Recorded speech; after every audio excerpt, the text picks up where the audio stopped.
Learning goal 45, and I get that's a bit of a jump from the previous one that we were doing, is dealing with area of 2D shapes or 2D objects. And so this lesson is going to specifically look at area. We're going to start with a bit of a generalization on length and definition of measurement. And then we're going to jump into how do we find the area of some shapes. You're going to recognize some of the shapes that we're going to look at. Other ones will be somewhat new, and we're going to be taking a look at how do we find the area of just 2D stuff. Later on in the course, we're going to look at 3D shapes. So, definition of measurement. Let's get a start right there. Shapes and objects have a few different ways of being measured, each providing information which can be used to solve problems. Length, and we're going to start with length, is the most basic of measurements. Okay? It's used to determine how long, wide, or tall, or small something is. And there are several different ways to describe length, and we call these units. Okay? Think about the way that we describe a length of a rope. We might talk about it, how long it is in feet, or a ruler we measure in inches, or our heights are in feet and inches, or we might do in centimeters or meters. If you're talking about how far you drive, you're going to be talking about miles or kilometers. These are all different ways of talking about length, and they're different units, which means it's a different length of area or a different length that we are dealing with. Okay. A unit is a set length, okay, that is understood by all people, okay, using the measurement. And now when I say that, it's because if I tell somebody that I live 5 miles away from school, well, we all understand what a mile represents, or we can roughly know what a mile represents, okay, so we all know what that means. If I tell you that I live 16 steps away from school, well, how big is your step, right? Are you doing a big step or a small step?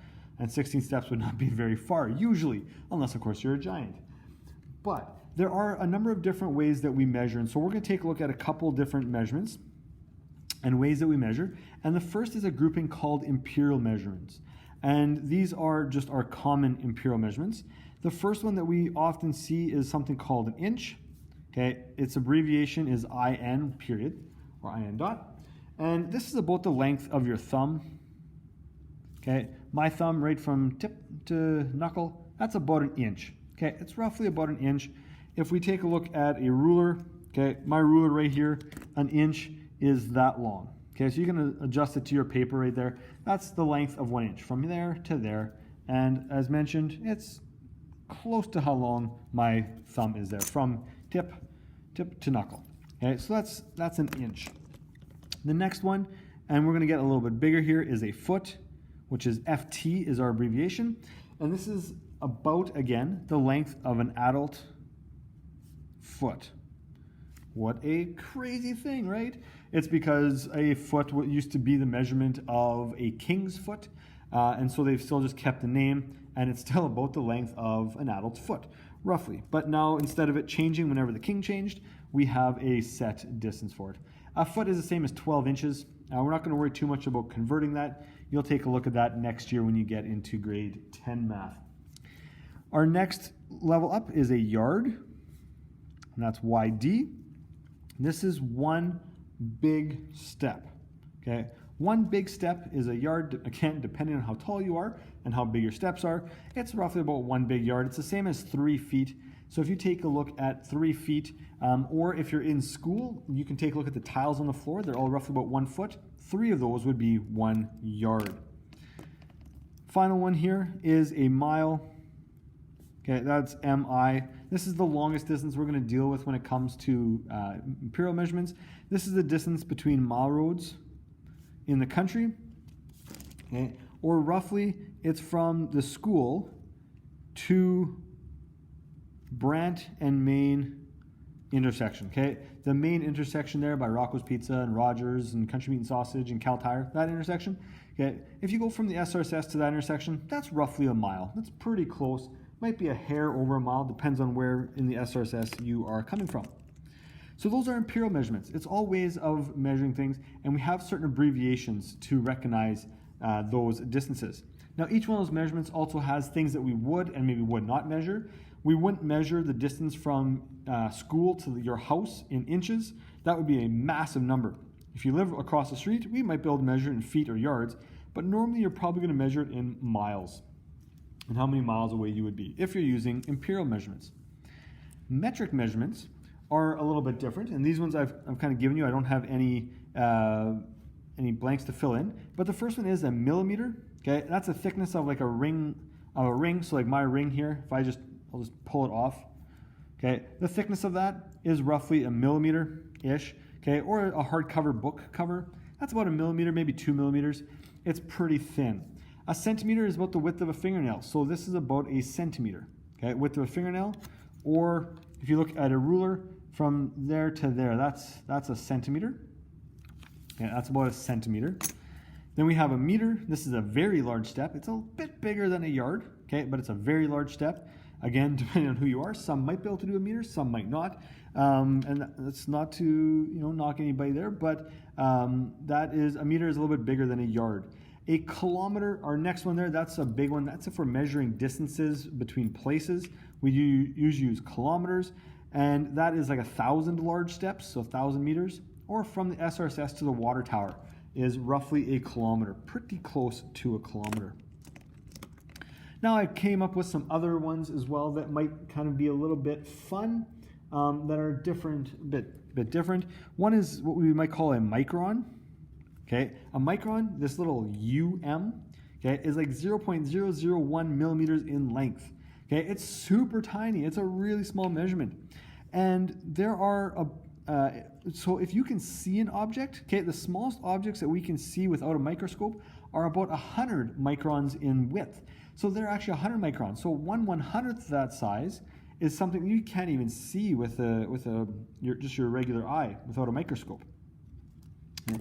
So that's kind of a fun little measurement. Another fun little measurement is something called a fathom. Anybody ever heard of a fathom? Okay, this is about 6 feet in length. It's often used to measure distances below water. Okay, 6 fathoms under the sea. It's not overly far. Or a million fathoms, whatever you want to call it. A fathom is about 6 feet in length. It's just a fun one that I thought some people might enjoy. The last one that I'm going to put on there is something called a light year. Okay, and this is the length that light can travel in 1 year. Now it's a long time, and it's a long distance. Okay, it is 9.461 times 10 to the 12 kilometers, or about this far if you are going to put in all the trailing zeros. Remember, scientific notation? And these are all the trailing zeros. It's a long ways away. Okay. That's a light year. That's an extremely long distance. We don't usually measure a whole lot of stuff in there. What we measure would be how far planets are away from us, or the sun. The sun's actually super close in comparison to a light year. The light takes about 8 minutes or so to get from the sun to Earth, something like that. I need to double check those numbers. It's been a little while since I've done that, but it can travel a whole lot farther in a year than just from the sun to the Earth. Okay, so we can measure like really long stuff with that. Those are lengths. Okay, lengths and different types of units that we use across the board in many different places. We're going to be taking a look at area, and area is a measurement of the size of a surface. We sometimes call it surface area as well. This is a two-dimensional measurement, as it deals with two measurements to solve. We deal with length and width and height and base and whatever. We deal with two of those. Okay?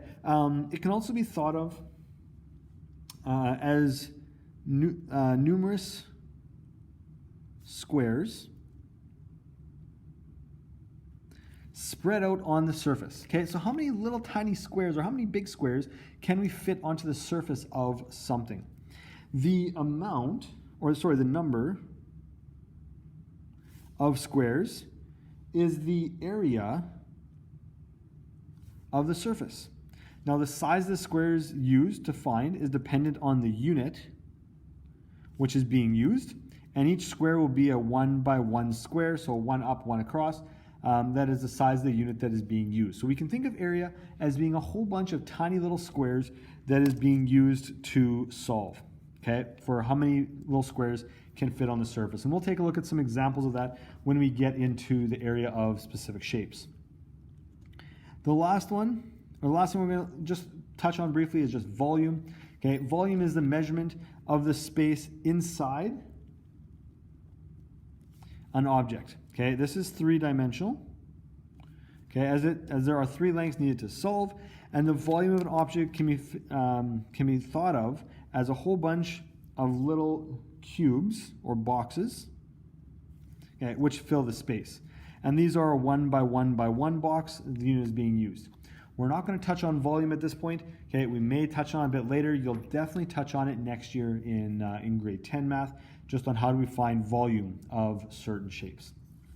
Now, I don't have any questions specifically on this. This is just looking at the basics of units and length and how we measure length.